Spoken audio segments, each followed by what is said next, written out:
Welcome back. We continue our conversation on political killings. A family member of Nkosikhona Maxhakana, who was shot execution style in Umzimkhulu, say they want justice for the killing of their brother.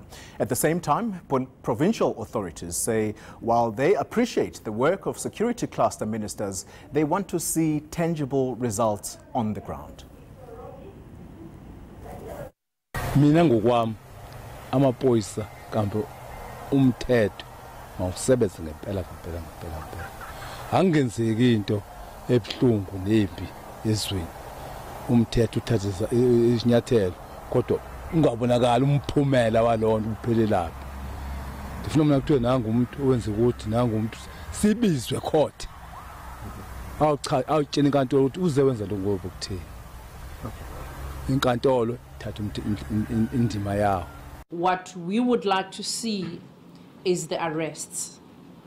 It is, in our view, it is something that is very painful and something that cannot be explained as to why, after so many people are losing their lives, we do not still see arrests of all the cases. All right, Mr. Maxhakana, I want to come back to you on this.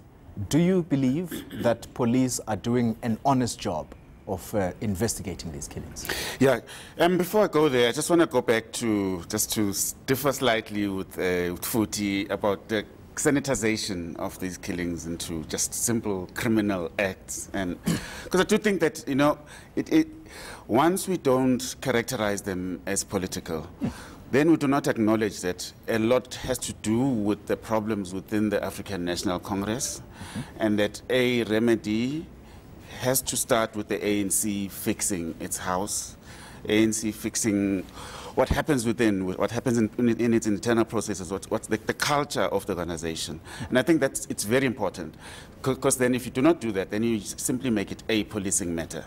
And it's not just a policing matter. You need to fix the politics and the culture of the ANC. Futi, do you want to respond to that assertion? Sure, I do have a comment. I do not think the two are mutually exclusive. I think we can acknowledge that the way we do politics in the ANC may have resulted in criminality creeping in. But that does not begin to suggest, in my view, that it's political killings. And here is why I feel strongly on this matter. When we politicize crime, we criminalize politics.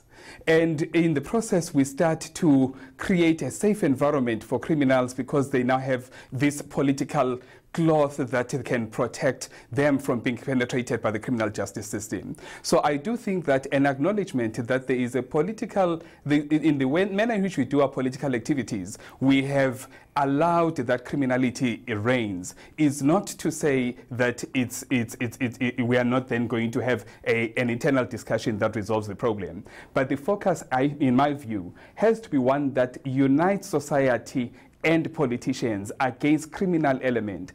I see this as politics having a criminality problem rather than politics being a problem and therefore bringing us criminality. Let me stick with you for a little bit then, Mr. Sbeya, and ask you the question that I just posed to Mr. Maxhakana, that do you believe that police are doing an honest job of investigating these killings, particularly in that province? You are hearing the families affected here. They're saying that they do not seeing arrest and they want justice. Unfortunately not. Unfortunately, that's where the biggest letdown is. The biggest letdown that has created an environment that is permissive for this is that it's clear that the prospects of getting away with a crime are far greater than the prospects of being punished for your crime. So it does create an incentive because the risk of continuing with criminal action is less than the benefits of doing so. So unfortunately, the police are not helping us. We've got cases that are dating far back. We've heard of arrests and we do not hear of prosecution. We do not hear of the outcome. And we are not setting the right example. And in some cases, they have just not been solved. Mondli, a constant allegation has been said or has been leveled at the politicians to say that the reason police are afraid to investigate these thoroughly without fear or favor is because they're going to go straight to the very top where it's alleged politicians are at the center of plotting these killings?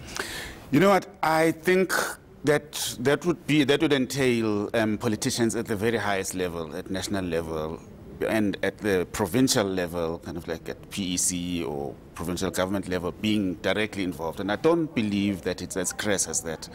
I think it has to do with dysfunction in the police force and the dysfunction that has set in over the past 10 years, loss of capacity and so on. And I think a lot has to do with political will as well. I don't think the previous president was as interested in this stuff as he didn't see the urgency, not because he... Why not? Not because he was particularly involved himself. He was just not interested in governance. And he was interested in other things, as we all know. I just want to say that I was encouraged. I've been encouraged in the past couple of weeks by what the new administration has. I think they're now beginning to take it much more seriously. And if you saw the visit on Monday by a multidisciplinary team of ministers and people in the security cluster to KZN to find a coordinated way of dealing with this thing, I think it was a first step.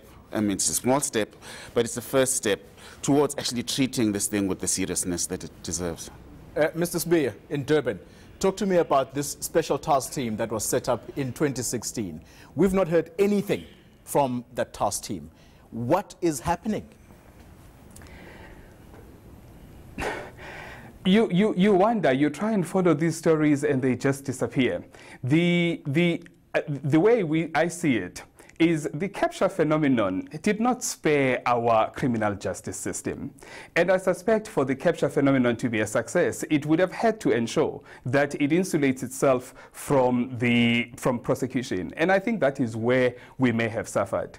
And it is taking time. I do believe that there is will. I do believe that there is going to be outcomes. But I guess that as long as we still continue to have the lingering remnants of the capture phenomenon, it is going to take a while before there's any criminal consequences that are going to flow from people who are perpetuating these crimes. For one, I do believe that the story of police fearing to do their job without some consequences has some credibility. And until such time that police can feel completely confident that their superiors want these crimes resolved, that they will be supported, that there will be outcomes, there will be judgments, it's unlikely that they are going to be too motivated to do this. And there's evidence to show that. We've had some crimes that have been committed here about heists, about robberies, and police have been able to act swiftly. And you can see that where there seems to be no interest at higher levels, police do their jobs and they do it well. It seems like it's when it involves some influential people that police are handcuffed. Let me jump in there, Mr. Spear, because you interestingly point out the issue of cash in transit crime. Well, here's an interesting view from the police minister. He says that the cash in transit heists indeed are on the rise, particularly in Gauteng, but Begicele says the perpetrators of this crime originate from KwaZulu-Natal. Let's listen in. Many people of this province have moved to Joburg to trade these cash heists. And they don't come from these big cities, they come from Matabati, they come from Longoma, they come from Berkeley. They come from, and they become clavers at Johannesburg.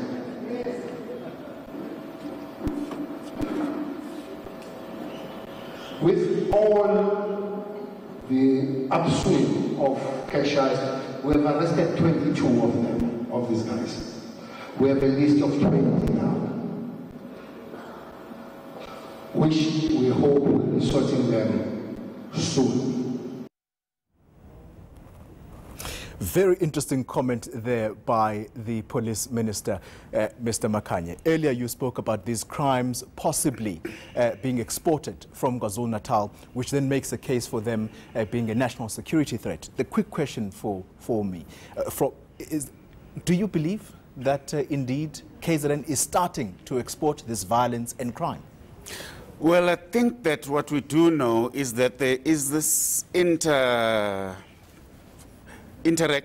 or overlap, rather, between politics and the taxi industry and the whole phenomenon of Ingabi, hitmen, whatever, kind of like whatever you want to call it. And I think that that also overlaps in a very big way with the criminal underworld. So I am not surprised at all that that would be a finding, because that would be something that if you want a trigger man, that you go into those kinds of environments, and that's where you will find those people to carry out those things. So I do think that, I mean, like, there is a danger of this violence spreading beyond KZN. We saw in Mpumalanga the other week, there was a killing.